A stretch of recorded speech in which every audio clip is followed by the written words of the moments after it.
always this feeling of inadequacy every time that you are not consistent in the things that you claim you're passionate about. I don't know. Maybe it's just me. Maybe I'm just speaking to myself in this case. But hi, people of Earth and beyond. We are back with yet another video. And yeah, if you read the caption, we are here to unpack the little, nitty-gritties that society may or may not be hiding from us or are hiding in plain sight. Either way, let's jump straight into it. Before I begin, a disclaimer. Some of the talking points in this video are going to align themselves with the feminist movement. However, I am not a feminist. That does not mean I cannot borrow from this movement, and actually that does not mean that they have nothing substantial to add to this very topic. I appreciate the feminist movement for what it has done throughout history, from inclusion of women into the office, politics, everything that, men were able to do. And just a general acknowledgement of them as also human beings was also quite appreciated. However, I am a traditional woman that understands the differences between the sexes, and with that being said, I do not necessarily align myself with the more extreme followers of the feminist movement. Now, pertaining to the inherent misogyny that is prevalent in Zambia, we cannot necessarily examine it from the top level unless we understand how man and woman viewed themselves from the family perspective. There are two main things that I think are the base level for the genealogy of the family units throughout the world. Those two things being social issues and sexual dimorphism. Sexual dimorphism is the characteristic difference between the two sexes. It is seen and spans across all species, including, frogs, beetles, birds, and human beings, of course. This characteristic difference is what makes the two sexes different from each other because of just how differently the physical characteristics present themselves. Why go on and on about the differences in sexes? Well, because sexual dimorphism is a key element in determining or dictating what role that particular sex is going to play within that group of species. So a perfect example would be a lioness within a group or within a pride. The female lion is faster than its male counterpart, so naturally it is tasked with the role of hunting. The male lions will protect the pride because they are bigger, they are stronger, and they are more intimidating. So in a nutshell, you can say the roles awarded to that particular sex or to that respective sex is all dependent on how sexually dimorphic they are or how sexually different they are from each other. And just like in animals, sexual dimorphism is also very prevalent in human beings. Sexual dimorphism in human beings can present itself in, say, a stronger upper body or a difference in certain brain functions, like how women are good at task switching, in case you were wondering how gangbang works, and men being better at spatial reasoning. Studies have shown, of course, that at a base level, men are able to carry twice as much as women can carry physically. So, of course, the upper body strength difference between men and women is quite apparent due to, the sexual dimorphic nature of every species out there. So the next time you're walking out of the store with a heavy bag of groceries and a guy offers to carry it for you, just let them do it, They are very enthusiastic about it. They're very much eager to do this shit because they're built for it. So let them. And these differences are not just physical, but they're mental too. Studies have shown in science that women are much better equipped at gathering information, hence why we have the Instagram detectives. This bitch will find your whole house address in less than 5 minutes with just your name and your last name. I don't know. Y'all are crazy. Women are much more systematic and caring in the manner in which they nurture children and others. That is why vocations that require a certain level of empathy that is quite inherent in women, like nursing, being a doctor, a social worker, whatever you may think of, comes easier to women because of just their nature. So these differences in the roles, due to how sexually dimorphic the sexes are, were the basis of the family unit in early African history, such as the San. So the San, being the earliest family unit, did display quite an interesting level of division of labor due to the sexual dimorphic nature of the sexes. So we see that men went out to hunt and women were tasked with gathering fruits, roots, and all sorts of edible things that, of course, during that time existed as part of their diet.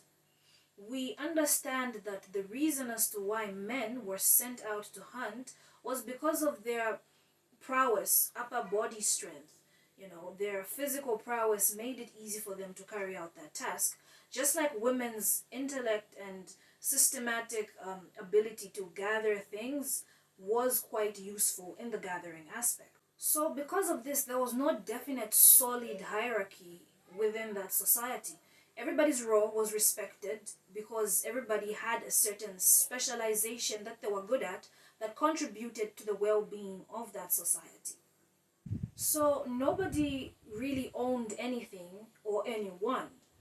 So therefore, marriage was very much similar to modern day times in that half of it ended in divorce. If a Khoisan woman or a Khoisan man was unhappy in his marriage, they were free to leave, they were free to divorce and date other people. So I did mention earlier that the genealogy of the family unit was mainly or heavily influenced due to sexual dimorphism and also social issues.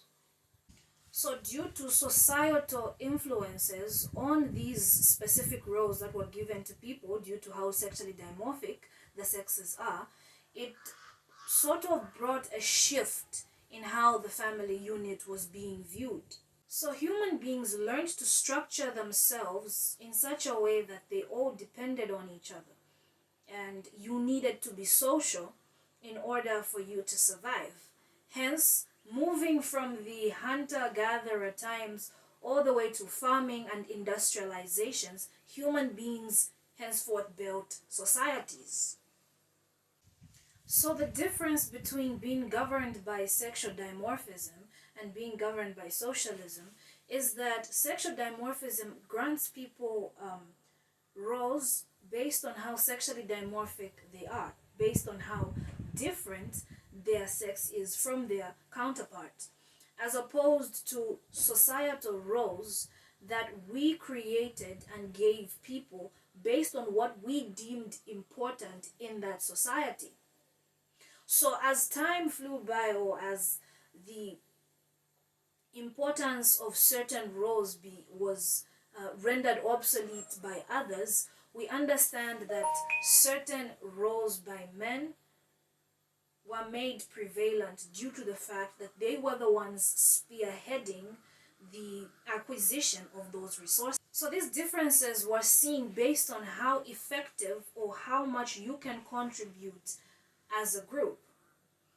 Men's acquisition of resources, or men's ability to acquire resources quite well, which is hunting because of their physical prowess, and women's lesser but just as important ability to acquire different resources, was then weighed, and it came, of course not unanimously, but it came to them that it was far much more important to give men the task, and the important fucking task, of herding the resources, because naturally, of course, they were the ones spearheading the acquisition of resources, whether it's through raiding of tribes, through wars, through hunting.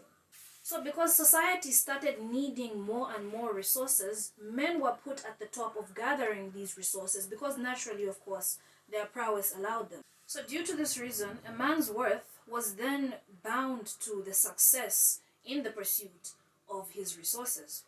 So that then later on became the standard, because the more resources as a man you are able to acquire, the more successful you are on a societal level. So naturally, societies gave more respect and importance to men that were at the forefront of gathering resources, leaving the jobs that they considered weak, unimportant to the women, shoving them further and further back into the back seat. So, during this time in history, men owned all the resources. It is quite apparent they were the ones at the forefront of acquiring these resources, so naturally, they owned most of the resources in the world. It was then imperative for them to leave these resources with somebody that was legitimate. Henceforth, the emergence of the contract that we call marriage. At the beginning of this video essay, I spoke of the family unit but did not actually mention marriage because it is the genealogy of the family unit that then gives birth to the concept of marriage. So because men wanted to keep their resources within the family unit, hence the social contraction of marriage was born. Marriage then gave women the opportunity to also have access to resources. It gave legitimacy to children born within that unit, and it also gave the man a safe place to leave the resources in the event of his death. So, because the only way in which women could have access to resources is through marriage, it then became a way of just sharing resources. Marriage, at its core basis, was just a way to ensure the smooth sharing of resources. So, because as a woman you didn't need to bring something to the table, your helpfulness, rather, your strong suits, were never really cultivated within a marriage. What use do you have apart from just squeezing out babies and ensuring that these man's resources are properly kept? Therefore, the natural abilities of women began to atrophy within their marriages, leaving them bitter, leaving them unfulfilled, leaving them without love. Because if you are in a situation or in a contract in which you are being asked to be grateful for something without even having contributed anything, it is the most unfulfilling, inadequate feeling you would ever get. So, because we understand that the end game, at the end of it all, it was all about protecting the resources, marriages were a sham, a joke. People had lovers, people went into marriages without knowing their partners, without knowing their husbands or wives, and being very unfulfilled within it all. Certain things had to come at the expense of others. So the happiness of a woman, her general happiness, her submission, her love, her empathy, all of that did not mean squat. As long as men were able to protect their resources, it was fine. So marriages were almost the friend you didn't want, but you needed in order to survive. Guns, money, minerals, whatever you may mention, all of these things have been done at the expense of societies, at the expense of land, at the expense of just the environment in general. So it is not so far off to say that certain things were put off or certain things were done at the expense of others. That being the acquisition of resources were done by any means necessary. So because anybody can stumble across resources, anybody can find themselves a river of gold and they are rich within a day. Anybody could find resources. With the passing of time and throughout history, resources stopped being the measure of somebody's competence. Although from the base level, it is interesting, or rather it is important to correlate the two, to say having resources signals that somebody has the knowledge to acquire these resources at least. But however, throughout history, this stopped being the case. Rather, it stopped being the standard because women also could prove their resourcefulness in other ways. So, in the 1940s and 50s, during World War II, of course, women could then show their resourcefulness through a myriad of ways. Of course, they were tasked with the jobs of packing bullets, packing ammo, cleaning guns, nurturing and taking care of wounded soldiers, and a whole bunch of things that people didn't even know they needed women for. You see, societal roles that were forced on women made it seem like they were inadequate in many other areas, when in fact, they just let these abilities atrophy due to the oppressive nature of men being at the top and owning access to resources. So, unlike the roles given to you due to your sexual dimorphic nature as a species, societal roles were never the actual roles that you should have as a man or a woman. These roles can change and have the ability to change. Where in the 20s, early 1920s and 30s, women were only seen as people you find in the kitchen, during the 1940s and 50s, that narrative changed because they were also able to do other things as opposed to things within the home. So you understand that social roles change, have the ability to change, whereas the roles granted to you due to your sexual dimorphic nature do not change. They are your biology, your ability to breastfeed a child or your ability to make somebody pregnant will always be yours depending on what. And because of religion and cultures, different cultures of course, it has enshrined in men that women should remain subordinate in their societal roles. We understand that certain cultures continue to perpetuate societal roles in women, so do religions. We speak of religious books such as the Bible and the Quran keeping women in a subservient position because still in that context, whether religiously or society-wise, men are still at the top and they are still the ones spearheading the gathering of resources.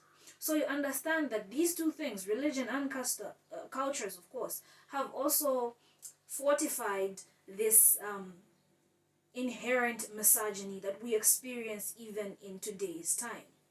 Women in the past could not even vote for a reason as simple and barbaric as they did not just consider them as humans. Look, I don't mean to like row up certain people, but these are things that we need to understand at the core basis in order for us to understand why certain men still think in a certain way, or why certain men will feel they are entitled to a woman's attention, to her love, to her affection, merely because he commands it. It is much more deep-seated than just their gender. You know, this misogyny embeds itself even in our cultures and customs because we take our cultures and customs as the gospel truth. So, of course, we will follow these customs and cultures religiously, even if they are complacent in the ill treatment of women, in the selling of women, in the objectifying of women.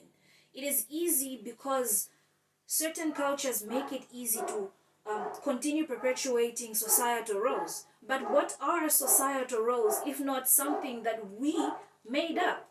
And if it's made up, it can easily change. Cognitive abilities between men and women are matched, which in this day and age is important in the acquisition of resources. It is no longer the battle of who is the strongest. It is battle of the minds, the wits, who's smarter, who can create solutions, who can innovate, who can make things that the society needs and form resources out of it. But because these laws that were created by men, these responsibilities that were divided amongst men and women were created by men themselves, it is heavily enshrined in the very beliefs that govern our society. So that is why we still have a bunch of entitled men that think he should walk up to you and get your number and you should say yes. It is this same level of entitlement that makes fathers in rural areas believe they can sell their daughters for 2 goats. Or the fact that your employer will only employ you because you're an attractive woman and that he could use you around in the office, not because of your competence, but because he thinks you might get lucky. Or the entitlement that comes with men thinking women cannot drink or smoke in the same manner that they do. Not that I'm promoting those things, but there's just a certain prejudice, rather, there's just a certain level of stigma that is attached to a woman drinking and smoking as opposed to men, because, I mean, they can do whatever the fuck they want. This essay to me was meant to highlight the certain, deep-seated issues that we go through as women and as a society as a whole. We are practically half of humanity, and it is high time we acknowledge the fact that throughout history we have not been dormant. We have not just been incubators for your children. We have been mothers, we have been teachers, nurturers, astronauts, calculators. We have been scientists, philosophers, and a whole bunch of other things. But because of where you placed us as a human being, all those things were never brought to light or recognized. Because, I don't know, God forbid women be better at a craft that you're not good at. Come on. I will reiterate by saying this: I would rather exist in 2023 than I would in the 1950s. This is a time where both men and women have almost equal opportunities, almost equal recognition. And I say almost because we're getting there. There's still a smidge of those assholes that think you can still determine what's good for my health as a man. We have limited access to certain medical resources as women because most of medical experimentation was never even done by women, on women at least. Okay, we know very little about the female anatomy, its biology, and everything to do with it. Yet, we claim we are speaking for the good of humanity. Hopefully, in a part 2 of this video, I wish to speak on the issues, of course, that I find in women and their feminist movements and everything to do with that. However, this video in itself was meant to highlight the genealogy of the family unit and why I think our country, Zambia, in itself is inherently misogynistic, because not only the men but the women, because they themselves are accomplices to structures and customs that were set up to oppress them. We have women teaching themselves the most vile, submissive, subordinate things to young girls right before they go into marriage. Things like staying complacent in a physically abusive marriage, talking about ichupo kukosa and all those things. It's things like that that convince me that misogyny in this country is inherent, a natural hate for women, a disregard for women, a dehumanization of women is something that I see quite prevalent in this country. Because if you live in the same country where a father is allowed to exchange his daughter for a goat, we haven't reached that level yet. That is why I say we are almost at par with men, and we are almost at that level where we get, the same amount of recognition. Okay, with that being said, I will see you next video. If you like what I said, have a question, have a rebuttal, have something to contribute, be sure to leave some comments down below. I am Dabbies, the loneliest sweet potato. This name gets better every time I say it. And I will be seeing you next time. Peace and love.